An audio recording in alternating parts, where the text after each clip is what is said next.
এবার নতুন অভিযোগ উঠে আসলো টাইগার দলের সাবেক অধিনায়ক ও আওয়ামী লীগের মনোনীত সংসদ সদস্য মাশরাফি বিন মর্তুজার বিপক্ষে বিপিএল এর ফ্র্যাঞ্চাইজি সিলেট স্ট্রাইকার্সের থেকে জোর করে শেয়ার আদায় করে নেওয়ার মতো ভয়াবহ বিতর্ক উঠেছে তাকে নিয়ে।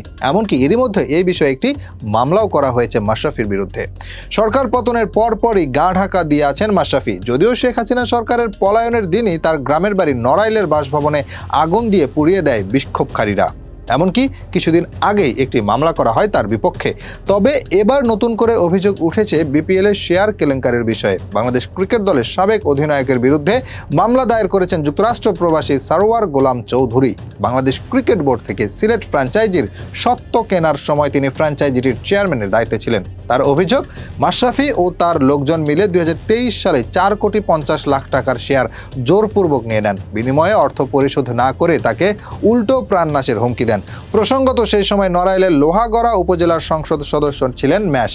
অভিযোগপত্রে বলা হয়, মাশরাফির সঙ্গে সারওয়ারের পরিচয় হয়েছে নাকি মামলার 2 নম্বর আসামি হেলাল বিন ইউসুফের মাধ্যমে।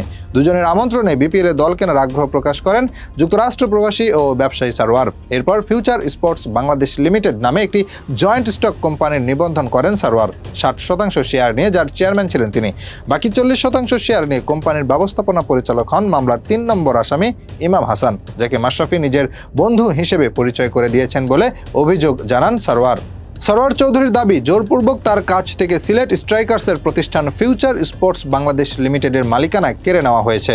মাশরাফির কার্যালয়ে বসে হেলাল বিন ইউসুফ শুভ্র নামে সিলেট স্ট্রাইকার্সের সহকারী মালিক সারওয়ার চৌধুরীর মাথায় রিভলভার ঠেকিয়েছিলেন বলেও মামলার এজাহারে উল্লেখ করেছেন।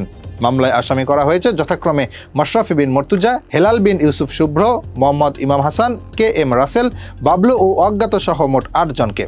Future sports Bangladesh limited company 2022 সালের অক্টোবরে বিসিবি থেকে 3 বছরের জন্য সিলেট স্ট্রাইকার্সের স্বত্ব পান।